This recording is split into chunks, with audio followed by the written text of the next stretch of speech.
Good morning everyone, आप सभी को अपने यूट्यूब चैनल में स्वागत है।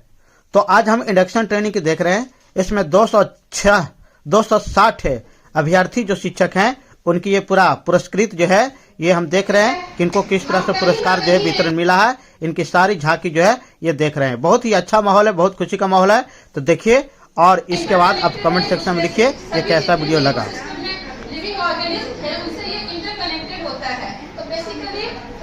होता है वो और कुछ नहीं है, लीनियर सीक्वेंसेस है जिसमें न्यूट्रिएंट्स और एनर्जी का फ्लो होता है एक ऑर्गेनिज्म से दूसरे ऑर्गेनिज्म।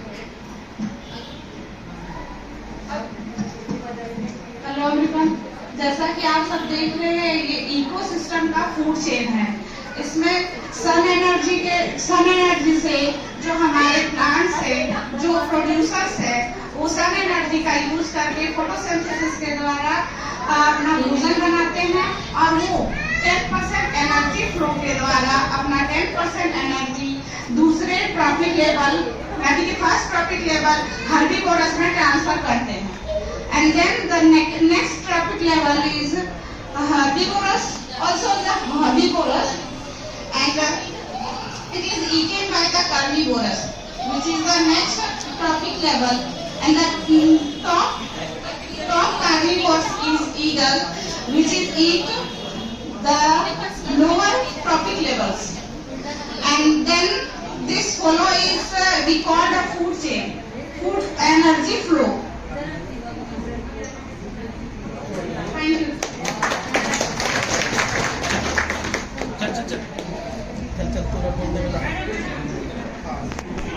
आपके विचार और छंद विचार जो शब्द विचार के एक अंग है, उपसर्ग और प्रत्यय। तो आप सभी मातृभाषा सभी लोग जानते हैं कि प्रत्यय क्या चीज है, उपसर्ग क्या चीज है। जो शब्द के पहले लगता है उपसर्ग और शब्द के बाद जो लगता है प्रत्यय है। लेकिन ये हमारी सुप्रिया जी और के ज्योति जी के कर्म से ये जो फिगर बना है इन्हीं लोग अधिकारी खुमा है।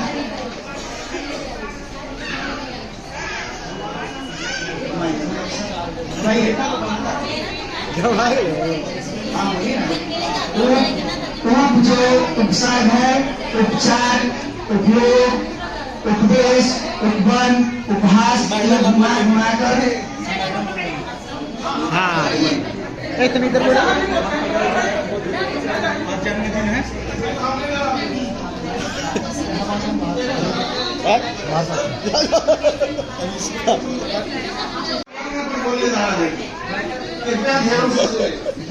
वर्ण किसे कहते हैं?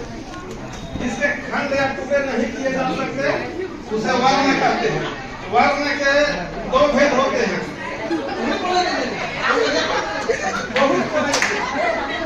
खतरा है।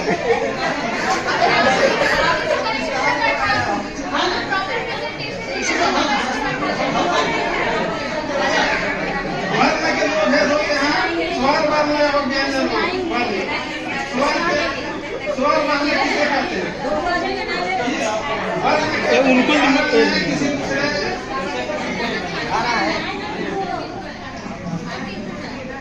सहायता न लेनी पड़े उसे स्वर वर्ण कहते हैं। व्यंजन वर्ण जिस वर्ण के उच्चारण में दूसरे वर्ण की सहायता लेनी पड़े उसे व्यंजन वर्ण कहते हैं। स्वर वर्ण के 3 भेद होते हैं, हर्ष, दीर्घ और पलू। व्यंजन वर्ण के भी 3 भेद होते हैं, अस्पर्श व्यंजन, अंतस्थ व्यंजन और ऊष्म व्यंजन।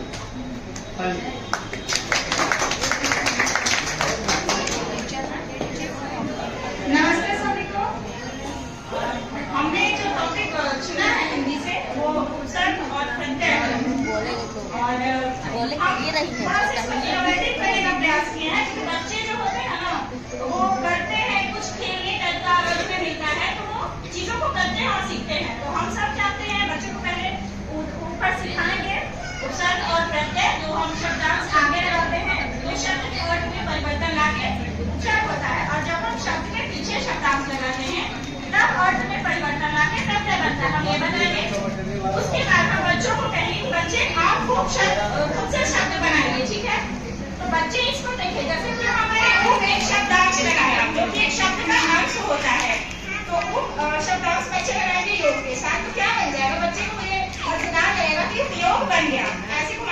बच्चे, उप के साथ अब उपचार बन गया, उप के साथ उपशब्द बन गया। तो इस तरीके से बच्चे को हम वहाँ पे सीखने का प्रयास करेंगे, उनके मतलब को और बढ़िया करने की कोशिश करेंगे, सिखाएंगे क्या बच्चे खुद सीखेंगे इससे।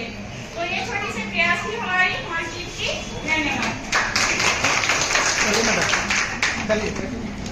का मतलब क्या होता है? आलय लिया जा सकता है या बीच से ल भी लिया जा सकता है,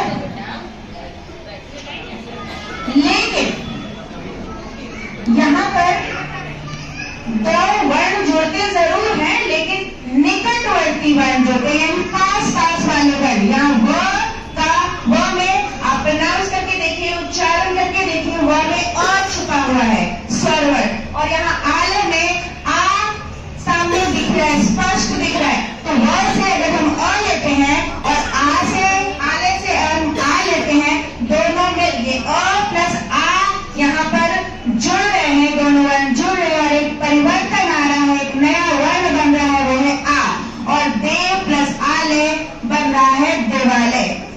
ठीक है, तो ये वर्णों को जोड़ने की कला। दूर दूर वर्ण नहीं जुड़ेंगे हमेशा। जैसे यहाँ पे दो मैम खड़ी है, अर्चना मैम और सोनम मैम, और वहाँ पर मीनू मैम भी खड़ी है। तो यहाँ मान लीजिए कि अलग अलग वर्ण है, तो जब संधि की बात करेंगे तो अर्चना मैम और सोनम मैम के बीच में संधि होगी, ना कि मीनू मैम और सोनम मैम के बीच में। तो निकटवर्ती वर्ण जुड़ेंगे तभी संधि होगा। संधि के तीन भेद है, यहाँ पे हमने 3 विंडोज बनाए हैं, अलग अलग विंडो संधि के भेद को बता रहे हैं। सबसे पहले स्वर संधि, जो कि मैंने आपको बोला कि ये वर्णों का, इसमें वर्णों का काम होता है। तो जितने तरह के वर्ण हम लोग जान रहे हैं, कौन कौन से वर्ण आप लोग सभी जान रहे होंगे? स्वर वर्ण, व्यंजन वर्ण।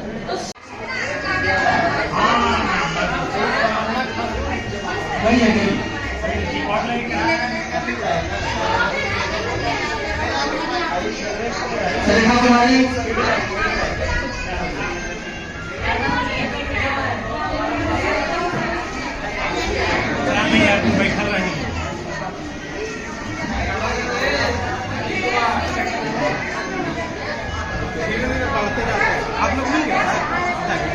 मिल गया तो जाइए, जा बाहर आइए, आप ना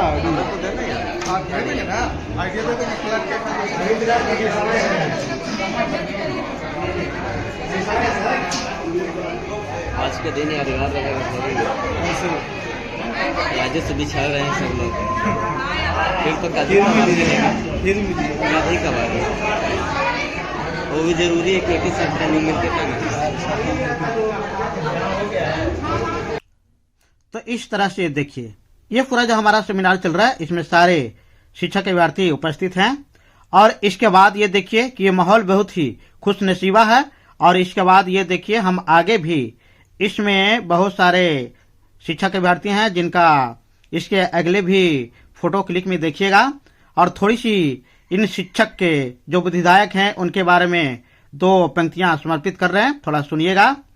आपसे ही सीखा है, आपसे ही जाना है, आपसे ही सीखा है, आपसे ही जाना है, आप ही को हमने गुरु है माना है। आपसे ही सीखा है, आपसे ही जाना है, आप ही को हमने गुरु है माना है। सीखा है सब कुछ आपसे हमने, सीखा है सब कुछ आपसे हमने, कलम का मतलब आप ही से पहचाना है। तो इस तरह से बहुत सारे जितना भी विशेषताएं हैं हमारे बुद्धिदायक शिक्षक गण के द्वारा दी गई है, इसका हम लोग अपने जीवन में अच्छे से अमल करेंगे और देश के भविष्य में, राष्ट्र के भविष्य में अच्छे से उपयोग करेंगे। इस तरह से देखिए, जिस तरह से फोटो क्लिक हो रहा है, इस सारे लोगों का एक एक करके आते जाएगा। और इतना जल्दी क्लिक फोटो हो रहा है कि सारे लोगों का नाम लेना इतना जल्दीबाजी में संभव नहीं है, इसलिए आप इसके यादगार के रूप में रखिएगा। और इस तरह से ये हमारा सदा जो है आपकी सफलता की शुभकामनाएं के साथ हमेशा ये हमारा जो है ये दायित्व बनता है कि हम आपको हमेशा जो है अच्छे मार्ग पर देखें, अच्छे जो है ये कर्म में और अच्छे कर्तव्यनिष्ठ के साथ अपनी सेवा प्रदान करें। और हम उम्मीद करते हैं कि आपको यूं ही अच्छे से अच्छे मंजिल जो है ये प्राप्त होता रहे, मिलती रहे। और हमारे बीच हमारे अच्छे अच्छे जो है शिक्षक जो हैं वो उनका मार्गदर्शन प्राप्त होता रहे, ताकि हम लोग हर एक मंजिल पर जो है आगे बढ़ते रहे। और इस तरह से इन्हीं शिक्षक के लोगों का योगदान से ही हम लोग अपने रास्ते अपने जो है मंजिल पर पहुंचे हैं और इन्हीं मंजिल के कारण जो है आज हम नए नए जो है अपने पद पर विराजमान होते हैं और सेवा के लिए जो है हम लोग अपने पूरा कर्तव्यनिष्ठ समय को लगाते हैं। तो इस तरह से हमने देखा कि ये सारी जितना भी उपलब्धि है इसमें सिर्फ हमारा ही नहीं रहता है, इसमें हमारे माता पिता, गुरुजन और हमारे कुछ जो है सगी संबंधी रहते हैं और कुछ समाज का योगदान होता है। इस तरह से अगर हम लोग को ये थोड़ा दिमाग में आता है कि सिर्फ सफलता एक आदमी की संभव है, ये एक आदमी के योगदान से संभव है, तो ये उचित नहीं होगा। इसलिए कि हमारे सफलता के बीच हमारे परिवार का भी बहुत बड़ा योगदान होता है। इस तरह से हमें ये समझना चाहिए कि सभी लोगों की कृपा है तो हमारी मंजिल प्राप्त हुई है। इस तरह से इसमें बहुत एक बड़ी चीज निकल कर आती है कि हम लोग कभी भी अपने पोस्ट पर विजमान हो तो हमें अपने अहंकार को लेकर नहीं चलना है और हमें एक जो है विद्यादाती विनियम के तर्क पर यानी उसके कथनानुसार चलना है कि जिसके पास विद्या बुद्धि होती है वह हमारा विनम्र होता है और विनम्र के साथ सारे समस्या का सॉल्यूशन जो है वो कर लेता है, सॉल्व कर लेता है। इस तरह से हमें उस तरह से घमंड नहीं आना है कि किसी भी व्यक्ति को हमारी व्यवहार से या हमारी आचरण से या हमारे बातों से कष्ट पहुंचे। अगर कोई भी इस तरह से बात हमारे साथ करता है या इसके बाद कुछ ऐसा सबत या ऐसा कुछ तथ्य बोलता है जिससे हमारी ठेस पहुंचती है तो इसमें उसकी कोई गलती नहीं है। उन लोगों की ये समझदारी की गलती है या फिर उनको परिस्थिति की गलती है। इसलिए उन सारे समस्या को अच्छे से सुनना है। कोई आदमी कितना भी बुराई करे तो अच्छे से उसको समझना है, अच्छे से उसके तर्क को अच्छे से हल करना है, उनके जवाब दे करके सही से संतुष्टि करना है। तभी हम और एक अलग तरह के जो है समान मनुष्य जो है उसमें अंतर हो सकेगा। तो ये सारी चीजों को ख्याल रख करके हमें अपने राष्ट्र के निर्माण में अच्छे से योगदान देना है और जितना भी ये प्राइज पुरस्कार या फिर जो प्रशस्ति पत्र मिलता है ये सारा हमारा जो है ये हमारे मेहनत का और हमारे जो भविष्य का है इसका एक प्रमाण होता है। तो ये प्रमाण तभी सफल होगा जब हम इसे धरती पर ग्राउंड लेवल पर जमीनी स्तर पर सही रूप से मानेंगे। जमीन स्तर पर मानने का रूप है जिस तरह से महात्मा गांधी, सरदार वल्लभ भाई पटेल ने हमारी देश की शिक्षा के लिए अच्छे से सपने संजोगे थे। उनकी सपना जिस तरह से शिक्षा के क्षेत्र में रही थी उस तरह से अगर रहता है तब हम समझेंगे कि उनका जमीनी स्तर पर जो है ये काम हो जाएगा। तो इस तरह से जो है वो पूरा कंप्लीट होगा।